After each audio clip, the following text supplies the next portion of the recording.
The scent of lilies, cloying and sweet, clung to the air, a suffocating shroud over the raw grief clawing at my throat. Rain, cold and relentless, lashed against the black umbrellas, mirroring the tears that blurred my vision. 27 years. That's how long I'd known my father, Thomas Roy, and now he was gone. A sudden, cruel heart attack.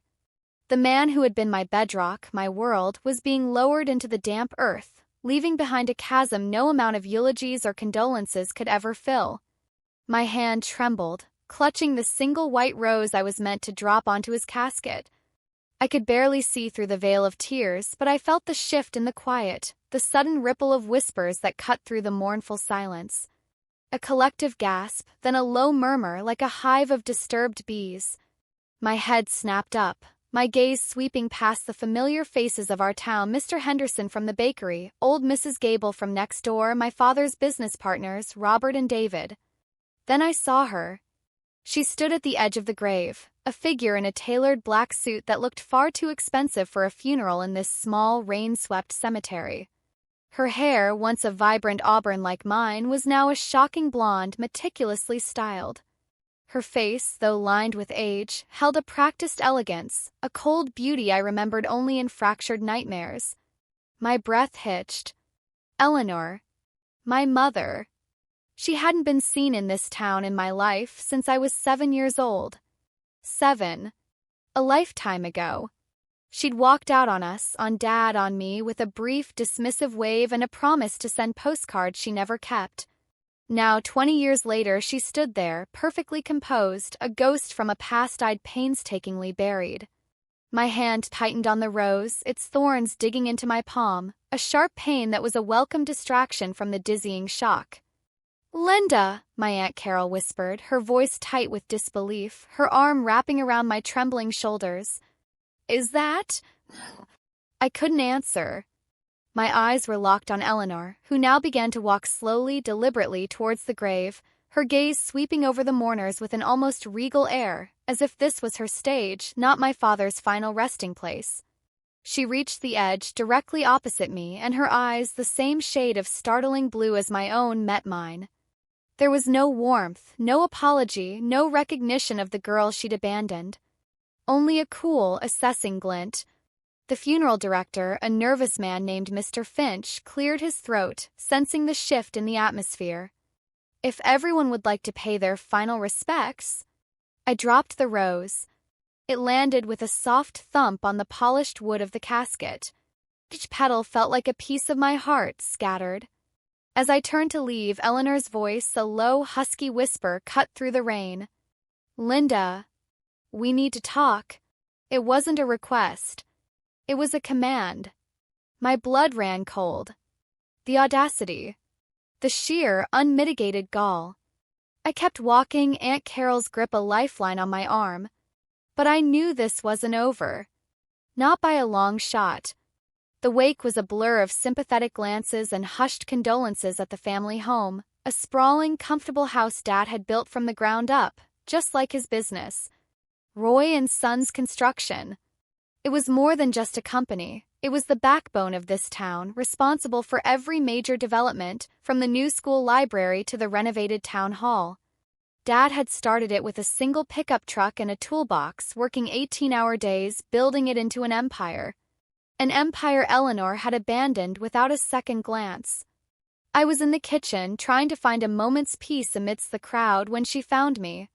The clink of china, the low hum of conversation, all faded into a dull drone as her shadow fell over me. "Linda." Her voice was smoother now, less demanding, but still devoid of any genuine emotion.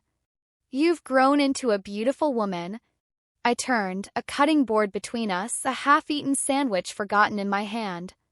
"What do you want, Eleanor?" My voice was flat, devoid of the anger that churned in my gut.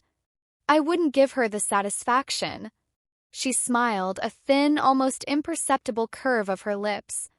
"Always straight to the point, just like your father." A quality I admire. "You admired nothing about him," I countered, my eyes narrowing. "You left him. You left me." Her gaze didn't waver. "Circumstances change. People evolve. Evolve? I scoffed, a bitter laugh escaping my lips. You vanished. No calls, no letters, no birthdays, no Christmases. Dad told me you were traveling the world, finding yourself. He protected you even then with his lies. But I knew. I always knew. He was a good man, she said, her voice surprisingly soft, almost wistful. But perhaps too grounded for my tastes. Grounded? He built this life. This house, this company, this town. He gave me everything. I slammed the knife down on the cutting board. Clang. The sound echoed in the sudden silence of the kitchen. A few heads turned our way. She stepped closer, her perfume, a heady scent of jasmine and something metallic, filling the small space. And he did it all with my support, my counsel in the early days. He wouldn't have gotten where he was without me. My jaw dropped. Your counsel? You were barely around. You were too busy chasing your next thrill, your next adventure. A woman needs to live, she said, a hint of steel in her tone. Not be confined to a small town, a small life. My life with Dad wasn't small. It was full. It was real. My voice rose, a tremor in it I couldn't control. He was my everything. And you abandoned us both. She sighed, a theatrical puff of air. This is unproductive. We're both grieving in our own ways. But there are practical matters to discuss. Practical matters? I repeated, the words tasting like ash. What practical matters could you possibly have with me? Your father's estate, she stated, her eyes sharp. As his surviving spouse, I am entitled to half. The air left my lungs in a ragged gasp. For a moment, I thought I hadn't heard her correctly. His what? You're not his surviving spouse. You divorced him years ago. He told me. We never divorced, Linda, she said, her voice dropping to a conspiratorial whisper. We separated, yes. But the paperwork was never finalized. Your father, he was sentimental. He believed in the sanctity of marriage, even when it was broken. Cold dread spread through me, chilling me to the bone. My father, the stoic, practical man who never made a mistake, who planned for every contingency, had left this one gaping, festering wound. He hadn't divorced her. He hadn't. That's a lie, I whispered, shaking my head, desperate to deny the truth. It has to be. It's not, she said, her voice firm. I've already spoken to his lawyer, Mr. Davies. He confirmed it. Thomas left no will. And in the absence of a will, the law is quite clear. As his legal widow, I am entitled to 50% of everything. 50%. Half of Roy and Son's construction. Half of this house. Half of everything my father had painstakingly built, sweated, and bled for 20 years after she had walked away. My vision swam. The room spun. You won't get a dime, I snarled, my voice raw with fury. Not a single penny. This is Dad's. This is my legacy. You have no right. She merely raised a perfectly sculpted eyebrow. The law says otherwise, darling. And unlike you, I have no sentimentality to cloud my judgment. I intend to claim what is mine. The next few weeks were a living hell. The grief for my father was still a raw wound, but now it was compounded by this fresh, festering betrayal. Eleanor, the phantom mother, was suddenly a very real, very threatening presence. She moved into a hotel in town, making her presence known, a dark cloud over everything. I met with Mr. Davies, Dad's longtime lawyer, a kind, elderly man who looked genuinely pained. Linda, I'm so sorry, he said, his voice heavy. Your father, he was a good man, but he was so private about his personal life. He never mentioned a divorce, never brought it up. I always assumed it was handled years ago, given their separation. But the paperwork, Mr. Davies, I pleaded, my hands clasped tightly on his desk. There must be something. A decree, anything. He shook his head slowly. I've searched every file, every record. There's no divorce decree. They were legally married when he passed away. And without a will, the laws of intestacy apply. His spouse inherits half, and the children inherit the other half. My heart sank. Half. She wanted to rip half of Dad's life's work away from me. The thought made me sick. She hasn't worked a day in that company since she left, I spat, my voice tight with indignation. She hasn't contributed anything. She abandoned us. Legally, that doesn't matter, Mr. Davies said gently. Marriage is a contract, and that contract was never dissolved. I felt a surge of despair. What could I do? The law was stacked against me. I called my Aunt Carol. She arrived within the hour, a fierce protector with a heart of gold. That hussy, she declared, slamming her teacup down on the kitchen table. Clatter. After all these years, to show up like this, a vulture circling a corpse. Your father would be spinning in his grave. She's claiming half of everything, Aunt Carol, I said, my voice barely above a whisper. The business, the house, everything. Aunt Carol's eyes widened, then narrowed into slits of fury. Over my dead body. Your father built that company from nothing. He poured his soul into it for you, not for her. But there's no will, I explained, the words heavy on my tongue. And they were never officially divorced. Aunt Carol paced the kitchen, her mind clearly racing. There has to be a way. There just has to be. We'll fight her, Linda. Every step of the way. The first showdown happened a week later at the company headquarters.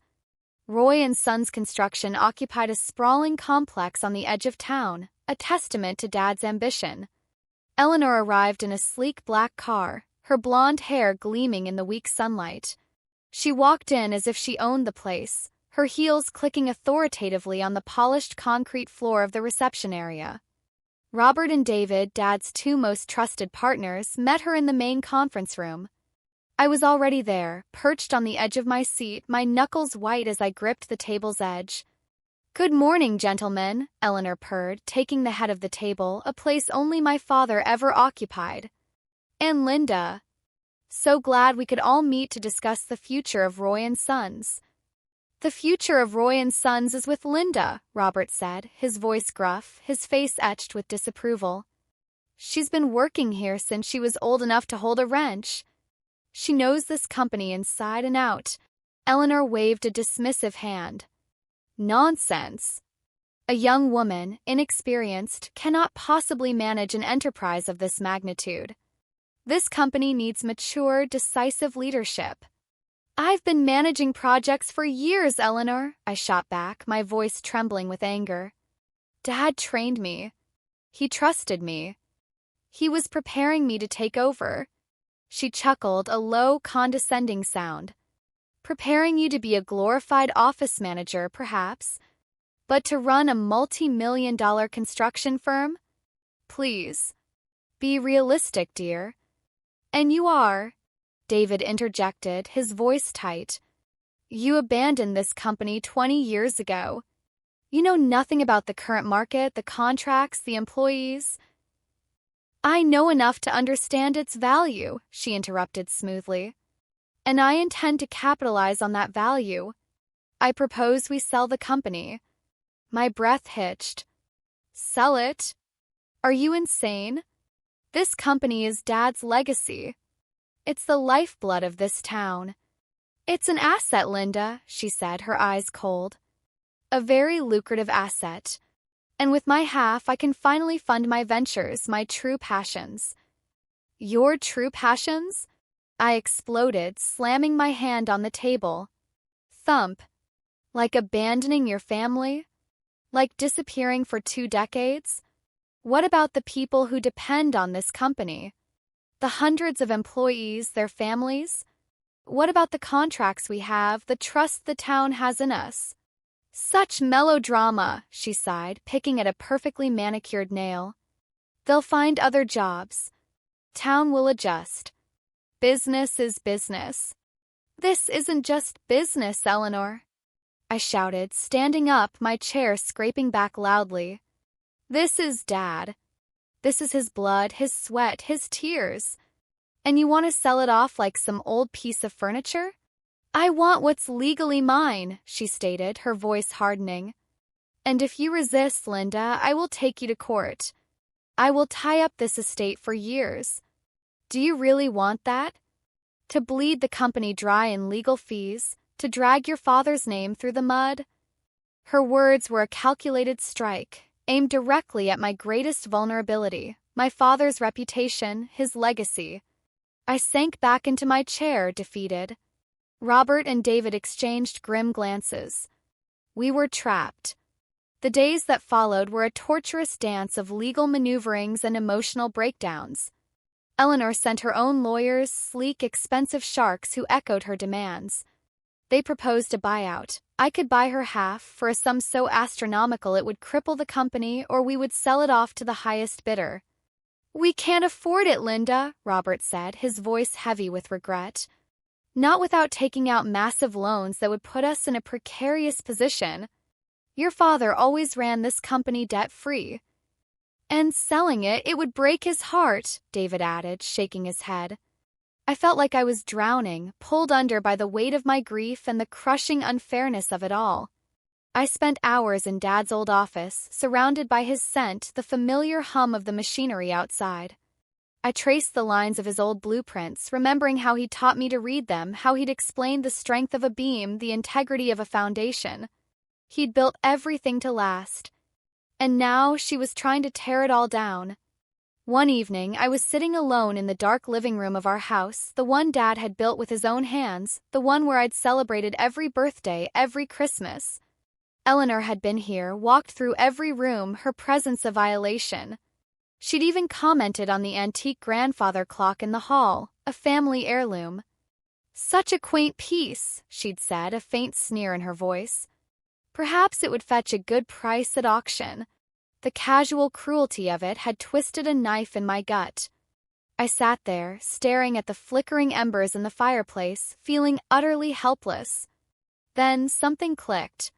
A memory, small and insignificant, yet suddenly luminous. Dad. He was a meticulous man. Kept records of everything. Every receipt, every contract, every important document. He had a safe deposit box at the old town bank. I knew the key was hidden somewhere in his study. I spent the next 2 days tearing apart his study, a room I had always revered as a sanctuary. I pulled out books, rummaged through drawers, even checked under the loose floorboard I knew he used for emergency cash. Nothing. Despair began to creep in. Maybe there was nothing. Maybe I was clinging to a phantom hope. On the 3rd day, exhaustion heavy in my bones, I slumped into his old leather armchair, my gaze falling on the large antique desk. It was solid oak, heavy, with intricate carvings. Dad had loved it. I ran my hand over the smooth, worn wood, a wave of grief washing over me. And then I felt it. A faint, almost imperceptible groove along the side of one of the drawers. Not a flaw in the wood, but a deliberate indentation. I pressed it. Click. A hidden compartment, barely noticeable, sprang open from the side of the desk. My heart hammered against my ribs. Inside, nestled amongst old photographs and a dusty compass, was a small, velvet pouch. I pulled it out, my fingers trembling. Inside was a single tarnished silver key.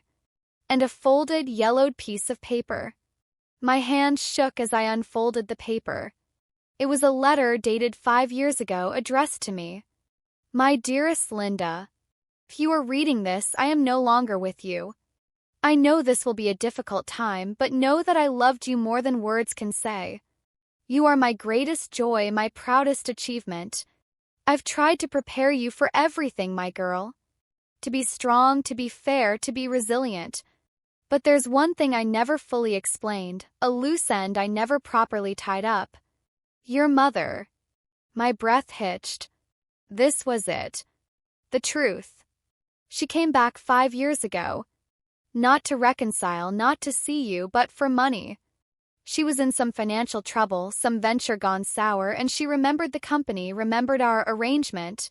She threatened to make trouble, to claim her share even back then. I knew she was capable of it. A cold wave washed over me. So she'd tried this before. The vulture had circled then, too. I couldn't let her hurt you, Linda. I couldn't let her destabilize everything I'd built for you. So I made a deal. Final, binding agreement. She signed away all rights to my estate, to the company, to any future claims in exchange for a lump sum payment. A significant one. She signed it, Linda. I watched her. And I had it notarized, witnessed, and filed away. It's in the safe deposit box at the First National Bank, Box 732. Key is with this letter. The document is titled Full and Final Release of Claims. It's ironclad. I made sure of it. I never divorced her, Linda, not legally, because I was a fool. I always held on to a sliver of hope, a foolish dream that she might one day regret her choices, that she might want to be a mother to you again. But she proved me wrong. And this document, this release, was my way of protecting you from my own lingering weakness. Forgive me for not telling you sooner. I wanted to spare you the pain, the knowledge of her true nature. But now you need to know. Use this, my daughter. Protect what is yours. Protect our legacy. And remember, I will always be with you, asterisk. With all my love, Dad. Tears streamed down my face, hot and furious. Not tears of grief, but of relief, of vindication, of overwhelming love for the man who had always protected me, even from beyond the grave. He hadn't been weak. He had been smart. He had been a hero. The next morning, I walked into Mr. Davies's office, the letter and the key clutched in my hand. He read the letter, his eyes widening with each line. Then he took the key. "Linda," he said, his voice filled with awe. "Your father, he was truly remarkable. We were at the bank within the hour." The safe deposit box was opened. And there it was. A thick legal document signed by Eleanor Roy, witnessed by 2 notaries, releasing all claims to Thomas Roy's estate, past, present, and future, in exchange for a specified sum. The date on it was 5 years ago. The meeting with Eleanor was set for the following afternoon. She arrived, impeccably dressed, her usual air of smug superiority radiating from her. Her lawyers, 2 slick men in sharp suits, sat beside her, smirking.